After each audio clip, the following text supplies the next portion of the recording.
അങ്ങയുടെ ദൗർബല്യം എന്താണ് എന്ന് ഞാൻ ചോദിച്ചാൽ എന്തായിരിക്കും ഒരു ഉത്തരം? അത് എന്താണെന്ന് ഇപ്പോൾ ദൗർബല്യം മനസ്സിലാക്കുന്നതിലെ ആൾക്കാർ കണക്കാക്കിയത് എൻ്റെ ദൗർബല്യം എൻ്റെ മക്കളാണെന്നാണ്. അങ്ങനെ ഒരു ദിവസം രാവിലെ എൻ്റെ ഒരു കോളേജ് കാലത്തുള്ള ഒരാൾ രാഷ്ട്രീയമായിട്ട് വിരുദ്ധചേരിയിലാണ്. രാവിലെ എൻ്റെ വീട്ടിൽ വരിക. എതിർചേരിയിലാണ്, ഭയങ്കര എതിരാടിയാണ്. രാവിലെ വീട്ടിൽ വരിക.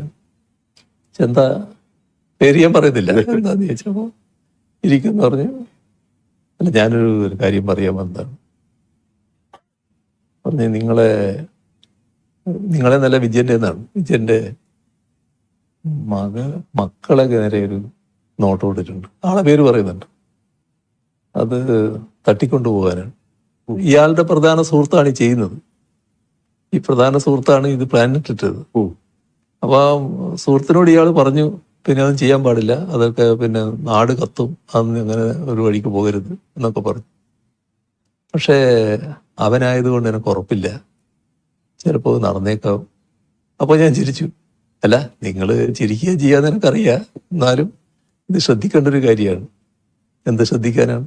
ഞാൻ എന്ത് ശ്രദ്ധിക്കും? ഭാര്യയോട് പറയാൻ പറ്റും? പറഞ്ഞാൽ പിന്നെ പിന്നെയുള്ള അവസ്ഥ എന്താണ്? ഈ കുട്ടികളോട് പറയാൻ പറ്റും? അത് പിന്നെ വരുന്നിടത്ത് കാണാൻ നോക്കല് മാത്രമേ പറ്റൂ. അപ്പോൾ ദൗർബല്യം എന്നുള്ളത് മറ്റുള്ളവരാണല്ലോ വിലയിരുത്തുന്നത്. അങ്ങനെ കണ്ടത് കുട്ടികളാണ് ദൗർബല്യം എന്നുള്ള മട്ടിലാണ്.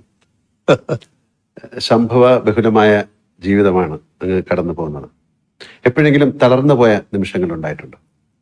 ഒരു ഘട്ടത്തിലും അങ്ങനെ തളർന്നു പോയിട്ടില്ല. കാരണം തളരാൻ വേണ്ടിയുള്ള തളർത്താൻ വേണ്ടിയുള്ള ഒരുപാട് ശ്രമങ്ങൾ ഉണ്ടായിട്ടുണ്ടെങ്കിലും ആ ഘട്ടത്തിലൊക്കെ എൻ്റെ വിശ്വാസം പാർട്ടിയിലാണല്ലോ. പാർട്ടിയോടാണല്ലോ എൻ്റെ ഏറ്റവും വലിയ കൂറ്. അപ്പോൾ പാർട്ടിയുടെ ഭാഗമായിട്ടാണ് ഞാൻ നിൽക്കുന്നത് എന്നുള്ളത് ഒരു കരുത്തോടെ നിൽക്കാൻ എന്നെ പ്രേരിപ്പിച്ചിട്ടുണ്ട്. You have reached the complete wedding mall in Kerala.